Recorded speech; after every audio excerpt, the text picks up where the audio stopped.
Poor Ralph Angel. He is literally in a state of disbelief to start with.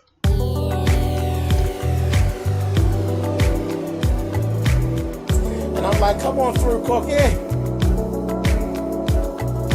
I want to put my soapbox. That's basically it.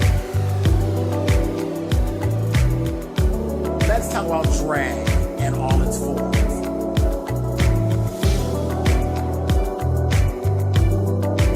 What, Cookie?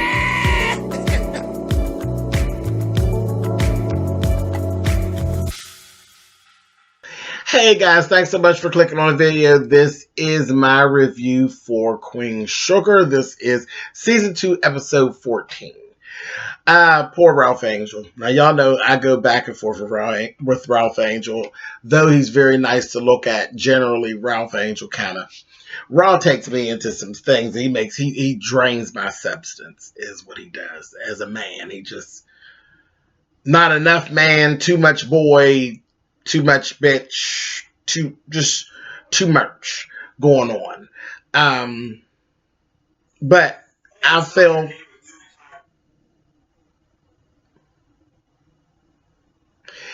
feel really sorry for him right now because he started this episode really in a state of disbelief.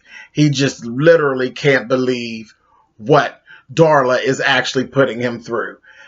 With this whole Blue possibly not being his child situation. And that's understandable. That's understandable. That's really, really a mess. So in the beginning of the program, we actually do see him, just having nothing to say to her and leaving. He's like out of there. He gets in his truck and he drives off. And he basically is gone. From what we can see, it seems like he's gone for 24 hours for the most part. He's like out of there and that's it. We've seen her talking with her mom. And her mom ends up telling her, you probably need to give Ralph Angel some time. You probably need to give him some time to go ahead and process all of this and get himself together. And you probably need the time as well. And she tells her, there's no problem with you coming home. You can come home. And me and your father, we can actually take care of you and Blue, and you'll be able to get a new start. And it was kind of funny because I kind of got from her mother that her mother maybe feels like in the back of her mind that Ralph Angel ain't going to come around and that you're probably going to need a new start. So you take your baby and go ahead and let's go on and get it started. Let's go. And really, let's get on out of here so you don't come back and beat your ass. That's what I got from it. And she was saying, you could get a new start and you just, you deserve a new start. She said, no, I'm not going to take Blue away from the only family that he's ever known. And she said, well, we're his family too. We deserve to get to know him as well. And she's like, no. But I kind of got the feeling, because I know her father was very much in the feeling that Ralph Angel would come around. I didn't get that from her mother. I think her mother was like, you might get your ass woman. Get your little stuff and let's go. So that was that. And then her mother actually shared with her that when she was younger, she actually went through some substance abuse. And a lot of, I thought about that.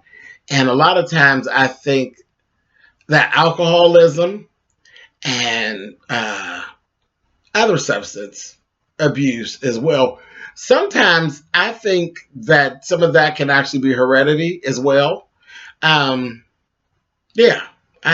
think that I think some people actually inherit those weaknesses to those items. I think that happens. I believe that happens. I mean, that's just my belief. I don't have anything I have lives that I can actually base it on, where I've seen people literally relive their parents' life. They just literally have fallen into the same traps that their parents. It's like pathology.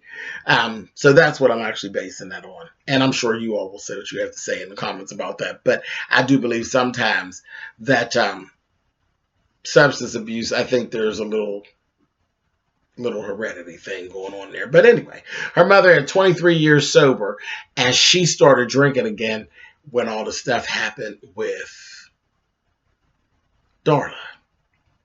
And she said, when we came down here for you and couldn't find you and all that, I ended up drinking again. And Darla, you could tell she didn't know anything about it. And her mother's like, it's okay, I got it together.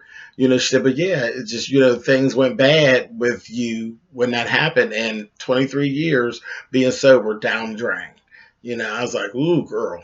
She really took her parents through. But I'm not going to go back up on the soapbox because I spent a lot of time with that last week. So all of that went on. We had that go on. Let's talk about Micah. Micah is in a state of becoming aware. He's becoming very aware of his surroundings, okay? So there's this display at the school. It's always been there. And it has to do with the Confederate flag and just the Confederacy as just period down there where they are at.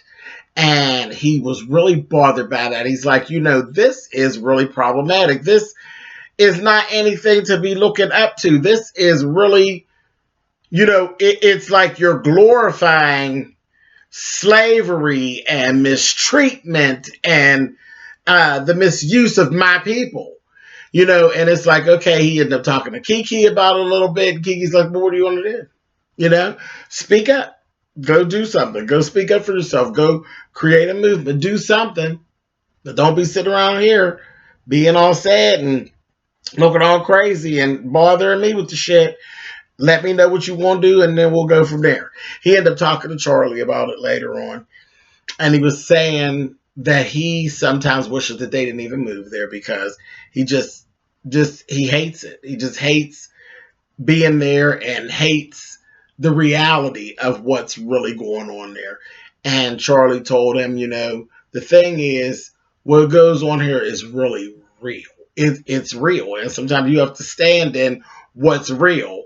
And, you have to stand in it and then make changes. It's what you have to do. And so they were like, okay. So I think she kind of got to him, and he's like, okay. So I'm looking to see, I think there's going to be some more about Micah. And Micah, I think Micah's going to end up turning into a little small Nova is what I'm thinking. And I'm here for it. I'm here for it. She also talked to him about Remy. And he asked her, are you serious about him? Do you like him? This, that, thing, and the other. And she's like, well, yeah, He talked about the fact that Remy wants kids. And he's like, okay. And I was like waiting on Micah to go over the side. And he's like, well, I guess I'm going to be somebody's big brother soon. And she kind of gave it the head nod. So I'm thinking, okay, you're okay with what Remy wants. And, and I'm questioning myself. And y'all tell me in the comments what y'all think. But I'm kind of questioning. I don't know if I really like Remy for Charlie so much. Remy's a bit much. Remy, I don't know. It's both of them get on my nerves at different times. Him and Charlie. It's nothing like how I feel about Robert Dubois and Nova. I want Robert Dubois for Nova, period. That's what I want. So, Ava, you paying attention, Miss Duvernay, honey? I want Mr. Dubois for Miss Bordelon. You understand? That's what I want. I don't know about Remy. You can play with Remy and Charlie. I don't know that I really want him. And we're going to talk about that in a little bit, but we'll come back to it. Being as though we brought up Nova, let's talk about Nova. So there's a congresswoman. She was so sharp. So sharp. She come down to see Nova, and she talked to Nova, told her how proud she was of her for the work that she had done. She also let her know that there was this large check that came, and they were definitely going to be able to do some things for the 9th Ward with that money, this, that, thing, and the other. And basically told her, I'm getting old. It'll be time for me to move on, and you need to be seeing about taking you a seat down here. You need to be taking a seat. And Nova's like, no, that's not for me. You know her normal what she's doing. She wants to beat the streets and all of that. And she told her, she said, you just think about it, Nova. Don't just throw away all of this. She said, you did, and it made sense. She said, you did the work. You did all the hard work. You might as well be there to see it, see it through. And Nova just kind of, she's out to work in the garden. You can see her wheel spinning a little bit. And I think she got kicked back 6 pegs when she ended up going to this party. It was like a party, like a day party, like a networking situation, that kind of thing. And she ends up getting into this confrontation with this girl who is just bitching and moaning about. She's a hater. She's just a hater. So you thought that the Zika virus was this, that, and blah, blah, blah, blah, blah, blah. And she was sounding kind of like Nova, but she's like giving all of that. And it's like negating everything that actually was done. It was just, you know that whole thing.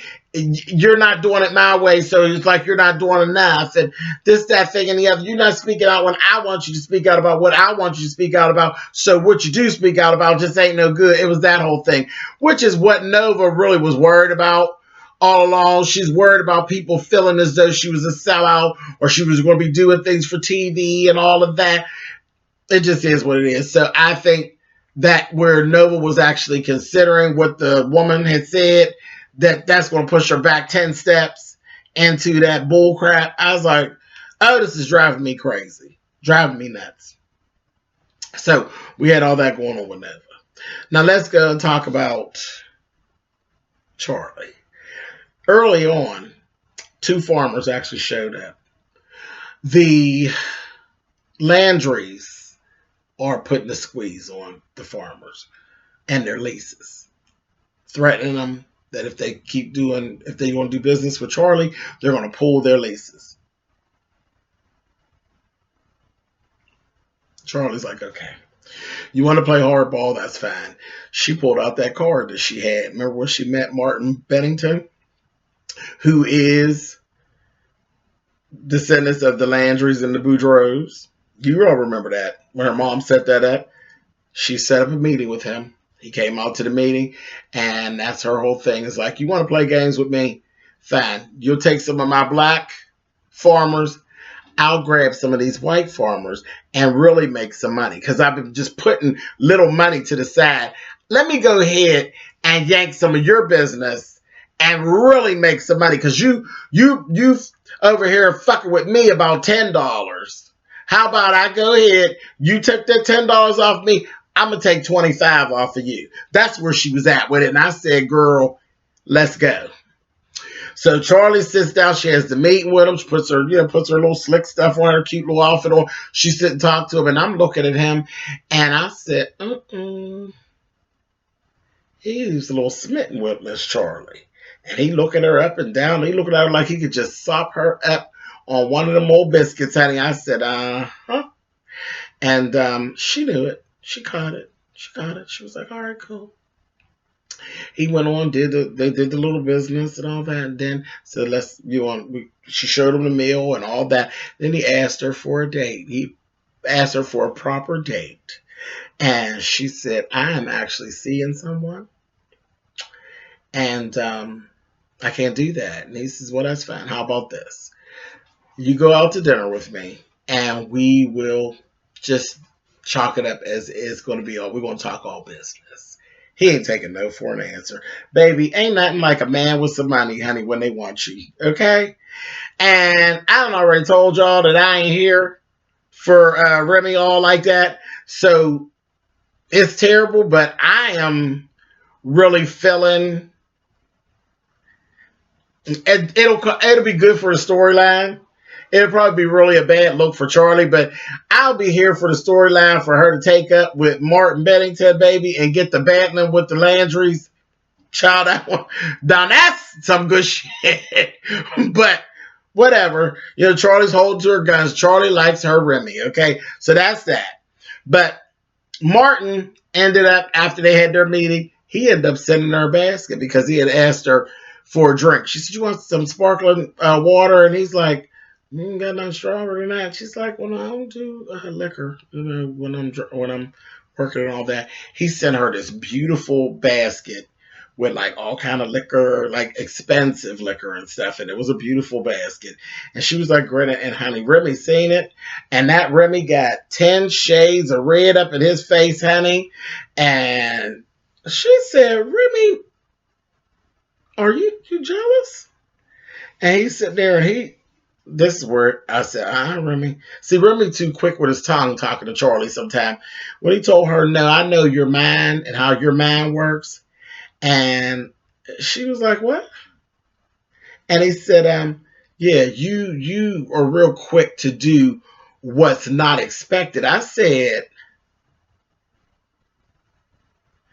okay. And she's looking up and she's like, well, thank you, I think. So ain't no thank you. Girl, he basically just told you that you can be bought. You can be bought and you can be sold. That's what he basically just told you. And then end up telling her, this game that you're playing, I hope you know what you're doing. She's like, I know how to deal with men like Martin Bennington. And, this is strictly business. And I know what I'm doing. He's going to tell her, well, whatever the game is that you're playing, just make sure you don't put all your cards on the table. I said, you know what? That Remy need to lose Charlie. Because he's a little too headstrong for me. You ain't really got nothing going on. You ain't even moving all like that, pal. You ain't like you all stacked up or nothing. I'm like, really, Remy? I mean, he really be... I don't know about him sometimes, y'all. I really don't. I don't know about him sometimes. He irritates me. But anyway, sometimes he is right. But all that talking to her like that, it make you... That's one of them situations where she kind of let him in to her world when it was against her better judgment. And now it seems like it's being thrown in her face. He bothered me with that. I wanted to hit him in them little teeth he got right there. Like, I said, I didn't care for that. But anyway, that was basically it. That's what went down. Last but not least, let's talk about Aunt Vi and Hollywood. Hollywood done figured out something ain't right. Something ain't right. Vi ain't telling me everything about what the doctor said. So he ended up backing her into a corner. She ends up coming out and lets him know, yes, the doctor said I have lupus. And she basically was letting him know, okay, that's fine. He said, there's no cure for that. She's like, no. But that's okay because I'm going to manage it and I'm going to live with it. And I'm going to live good with it. And he's like, okay, yeah, we're going to do fine. And she said, no, there's no we in that whole statement. I'm going to live good. I'm not going to put that on you. I'm not going to be another burden on you like your wife, your ex-wife or wife is. I'm not doing that. Baby, he gave her, you talking foolishness because I ain't going nowhere. Period. We going to do this. And it is what it is. And then he let her know, and you got to tell the rest of the family. She's like, no. You got to tell them. And he said, I'm going to help you. And we're going to tell them together. We're going to tell them what's going on. We're going to deal with this. He said, because, see, we've already seen what secrets can do to this family. And shortly thereafter, here come Ralph Angel. Pissy drunk. Can't even tell him what's going on because he's just pissy drunk. And he didn't come up in the door. And I was like, what in the hell? So they haven't gotten out of him exactly what's going on. And that's kind of where we broke out. So next week, we'll get back to it. All right, guys, later.